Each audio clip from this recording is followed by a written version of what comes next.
안녕하세요. 오랜만에 돌아왔습니다. 제가 얼마 전에 이제 이사를 하게 되어서 이사 준비하고 이사하고 하느라 정신이 없었거든요. 그래서 이번에는 미래의 나를 위해서 이사 준비를 할 때는 어떤 것이 필요하고 인테리어 할 때도 어떤 걸 챙겨야 되는지를 기억하기 위해서 기록하는 영상입니다. 그 전에 목이 너무 말라가지고 잠시만요.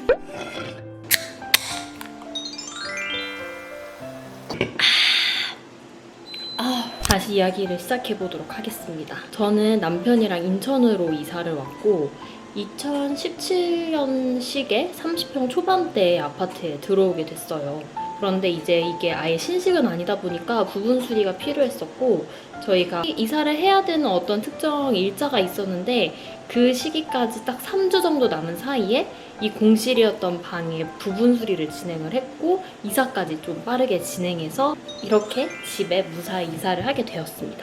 3주 동안 인테리어랑 이사 준비까지 다 하고 회사를 다니기에는 조금 쉽지 않았는데 그래도 결과물을 보니까 나쁘지 않게 가성비 있게 진행을 한 것 같아요. 그래서 그 과정에 대해서 조금 설명해 드리려고 합니다. 일단 수리가 꼭 필요한 부분이 어떤 부분인지 먼저 여기 집에 와서 좀 확인을 해서 리스트아웃을 했고 필수적으로 수리가 필요한 부분 그리고 하면 좋은 부분 그리고 필요 없는 부분을 확실하게 나눠서 진행을 했습니다. 그랬을 때 저희가 수리가 꼭 필요했던 부분이 욕실에 타일이 깨져 있었던 것 타일 수리 그리고 벽지 이사할 때는 무조건 하더라고요. 그리고 강마루 2개가 깨져 있어서 그 2개는 무조건 고쳤어야 됐었고 그리고 방충망 1개가 찢어져 있어서 방충망 교체를 무조건 진행해야 되는 부분이었었고요. 근데 먼저 시작은 뭣도 모르고 인테리어 상담을 받으러 갔었는데 이게 정말 도움이 됐더라고요. 인테리어 상담을 가면 상담 실장님께서 대부분은 무료로 어떤 부분들이 어떻게 진행이 되는지 친절하게 설명을 해주세요. 그런데 저희 같은 경우에는 부분 수리라고 말씀을 드렸는데도 전체 수리인 것 마냥 하나하나 꼼꼼하게 어떤 게 진행이 되고 보통 인테리어나 수리를 하면 어떤 순서로 진행이 되는지에 대해서도 설명을 해주시더라고요. 결론은 전체적으로 인테리어라든지 수리가 어떻게 진행되는지를 인테리어 상담을 통해서 알았고 인테리어 업자를 끼고 하는 것은 전체 수리에만 보통 해당되는 내용이고 저희처럼 정말 일부 부분만 수리가 필요한 경우에는 전체 인테리어 하는 거랑은 그렇게 큰 차이가 많이 안 나기 때문에 인테리어 업자를 끼지 않고 그냥 본인들이 각자 필요한 수리를 해주시는 수리공 담당자 분들에게 각각 연락을 해서 진행을 하는 게 훨씬 더 경제적으로 진행을 할 수 있다는 걸 알게 됐습니다. 그래서 저는 이 상담을 받고 우리는 부분 수리니까 그냥 내가 인테리어 실장님이 되었다고 생각을 하고 플랜을 짜야겠구나 라고 생각을 했고 각각 수리가 실장님들을 찾아가는 플랫폼으로는 숨고와 저희와 이제 계약을 진행했던 부동산 사장님을 활용하는 안으로 했습니다. 그럼 이제 본격적으로 저희가 수리를 어떻게 계획을 하고 진행을 했는지를 공유를 해드리겠습니다. 먼저 숨고에서 견적받기. 숨고는 워낙 유명한 플랫폼이기도 한데 저는 가장 좋았던 것은 일단 빠르게 각 지역의 유명한 수리 업체들을 연결할 수 있다는 점과 그리고 리뷰 같은 것들이 있다 보니까 이게 진짜 꼼꼼한지 아닌지를 검증할 수 있었다는 거라는 점에서 굉장히 큰 이점이었습니다. 그래서 필수적으로 수리해야 된다라고 했던 항목들에 대해서 먼저 수리를 알아보고 그리고 견적들을 좀 뽑아봤고요. 견적 중에서 내가 괜찮다라고 생각하는 곳 그리고 그 중에서도 리뷰가 리뷰 이벤트로 무조건 기록한 곳이 아니라 진짜 찐 리뷰가 좋아 보이는 업체들을 선택을 하였습니다. 그냥 집에서 저는 커피 마시면서 편하게 진행을 했었고 중간중간에 사장님들이랑 전화하면서 어떤 것들이 좀 좋고 필요한지에 대해서 상담을 받을 수 있었어요. 수리할 항목 등이 정해졌으면 수리에 대한 일정을 짜는 것이 두 번째 스텝입니다. 먼저 일정 조율은 내가 이사 날짜가 정해져 있다면 이사 날짜로부터 거꾸로 플래닝을 하면 됩니다. 일반적으로 수리는 이렇게 진행이 되더라고요. 먼저 이사 일자부터 말씀드려 볼게요. 저희 같은 경우에는 이사 일자가 정해진 날에 이사를 해야 되는데 아파트 같은 경우에는 그날 승강기를 사용해야 하는데 이 승강기 예약이 보통 하루에 한 팀 정도만 가능해요. 그래서 우리가 이사하는 날짜에 그 승강기를 쓸 수 있는지에 대해서 아파트 관리사무소에 전화를 해서 예약을 걸었습니다. 그러면 이사 일자가 확정이 됩니다. 그렇게 된 다음에 아까 보여드렸던 순서대로 거꾸로 업체들과 일정을 조율해 나가면 돼요. 저희 같은 경우에는 이런 일정으로 진행이 되었습니다.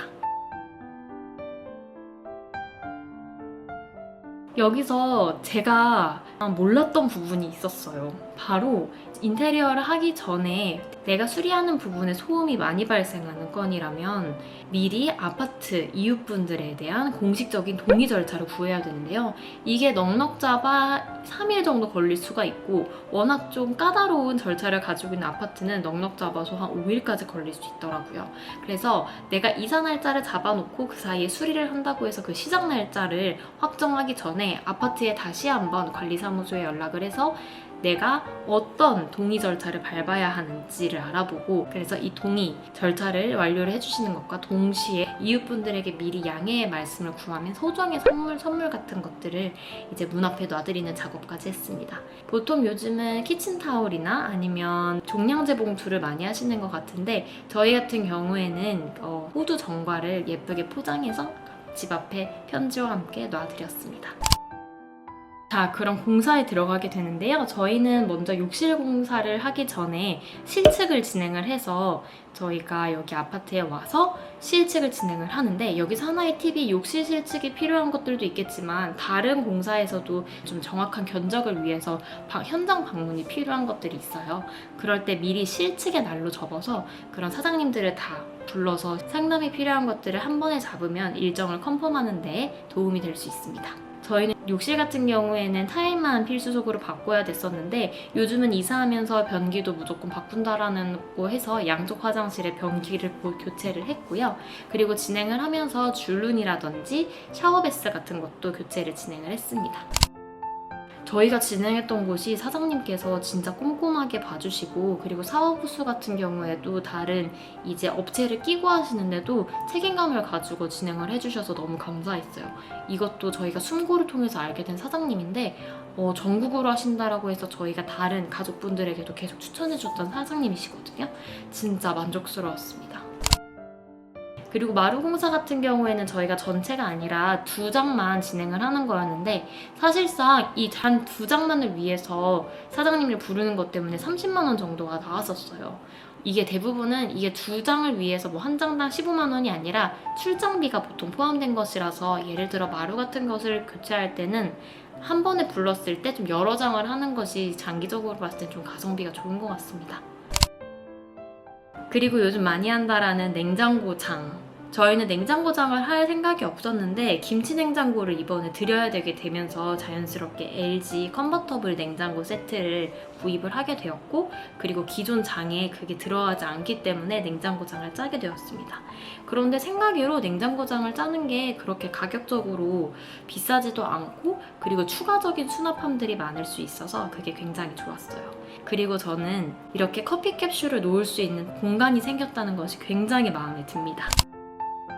도배 벽지에 대해서 말씀을 드릴게요. 벽지는 많은 분들이 아시겠지만 정말 종류가 다양해요. 브랜드도 다양하고 그 안에서 색상도 다양하고, 그 중에서 요즘 가장 고급스럽다고 많이 알려지는 게 디아망 시리즈였고, 저는 물론 디아망도 알아보고 개나리도 알아보고 그냥 기본적으로 많이들 하는 품목 안에서 결정했습니다.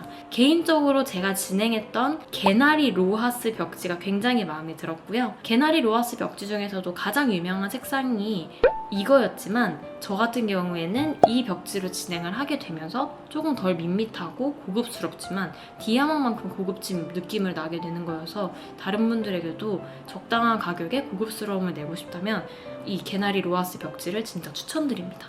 그리고 커튼 같은 경우에도 숨고를 통해서 알아봤었는데요. 원래는 전동 커튼으로 진행을 하려다가 사장님께서 그렇게 돼버리면 벽에다가 콘센트가 있는 곳까지 선을 연결해야 되기 때문에 조금 외관상 거실이 안 예쁠 수 있다고 해서 진행하지 않았습니다. 전체적으로 이 부분 수리들을 했었을 때 그렇게 현장에 있지 않았었고, 그냥 완료가 되면 한 번씩 방문해서 이 하자가 없는지를 확인하는 절차로 했었습니다. 대부분은 음료만 조금 사다 두었고 필요하실 때마다 사용하시라는 종량제 쓰레기 봉투만 제 자리에 올려놓았고 좀 편하게 작업하시라고 안내를 드렸어요. 그리고 포장 이사입니다. 여러분, 저는 이번에 포장 이사를 처음 해봤는데요. 진짜 감동이었습니다. 아니, 진짜 포장 이사는 말 그대로 모든 포장을 포함해서 이사를 해주는 거더라고요. 이사 가기 전에 그냥 설거지만 다 해놓으면 그 상태로 알아서 포장을 해주시고 물건을 옮겨주시고, 그리고 도착지, 지금 이사할 집에 물건을 다 풀어주시고 청소까지 마무리 해주시더라고요.